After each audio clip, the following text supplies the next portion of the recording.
Shpesh e keni gjetur veten duke kafshuar thonjt apo shkullur lëkurën pranë thojit pa e kuptuar. Analizat psikologjike mbi zakonet tona të përditshme tregojnë se nuk kemi të bëjmë me reflekse të pavetëdijshme, por mekanizma mbijetese. Nuk ka asnjë arsye të vetme pse njerëzit kafshojnë thonjt, por ekzistojnë disa teori. Ata përfshin nisjen e këtij zakoni për të përballuar emocione të vështira, mërzinë dhe nevojën për të mbajtur duart të zëna, apo një zakon i trashëguar nga prindërit. Këto sjellje mund të duken të pavetëdijshme, jo higjienike dhe në disa raste të dhimbshme. Megjithatë, psikologu klinik Charlie Heriot Maitland tregon se ne kemi zhvilluar këto lëndime të vogla për të mbrojtur veten.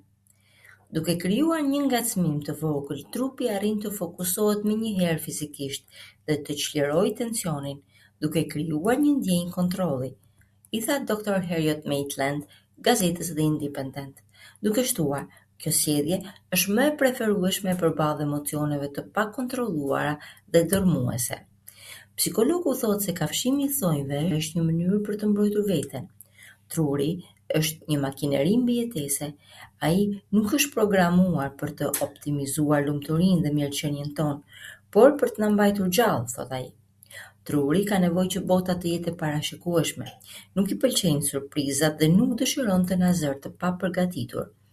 Ky mekanizëm mbrojtës funksionon mbi një parim themelor. Truri preferon më mirë të përballet me sigurinë e një kërcënimi të kontrolluar dhe të njohur, sesa me mundësinë e një kërcënimi të panjohur dhe jashtë kontrollit. Në shumë raste, njerëzit që kanë zakone si kafshimi i thonjve mund ta kenë nisur këtë sjellje në momente ankthi, dhe më pas ajo është zhndërruar në një veprim të përsëritur dhe të mësuar.